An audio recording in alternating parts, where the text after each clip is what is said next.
அஸ்ஸலாமு அலைக்கும் வரஹ்மத்துல்லாஹி வபரகாத்துஹு. இந்த சிறப்புமிக்க லைலத்துல் கத்ர் இரவில் இறைவனிடம் அதிகமாக பாவ மன்னிப்பு தேடுவோம். அந்த பாவ மன்னிப்பிற்கான ஒரு துவாவை இன்று நாம் பார்ப்போம்.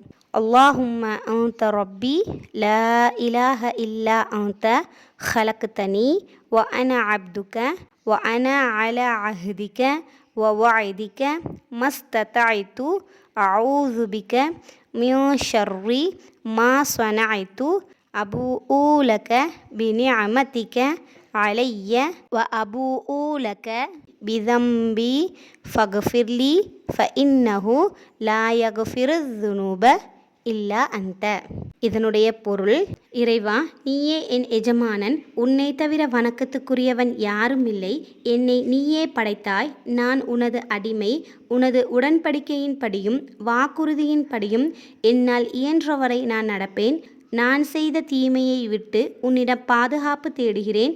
நீ எனக்கு செய்த அருளோடும் நான் செய்த பாவத்தோடும் உன்னிடம் மீள்கிறேன். எனவே என்னை மன்னிப்பாயாக.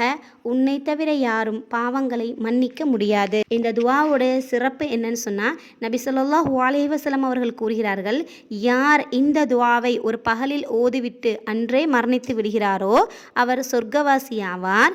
இந்த துவாவை யார் இரவில் ஓதிவிட்டு இரவிலேயே மரணித்து விட்டால் அவரும் சொர்க்கவாசி ஆவார் என்று கூறுகிறார்கள். இத்தனை சிறப்பு வாய்ந்த இந்த துவாவை ஓதி நாம் இறைவனிடம் பாவ மன்னிப்பு கேட்போம். அல்லாஹ் நம் அனைவருடைய பாவத்தை மன்னிப்பானாக. ஆமீன். அஸ்ஸலாமு அலைக்கும் வரஹ்மத்துல்லாஹி வபரகாத்துஹு.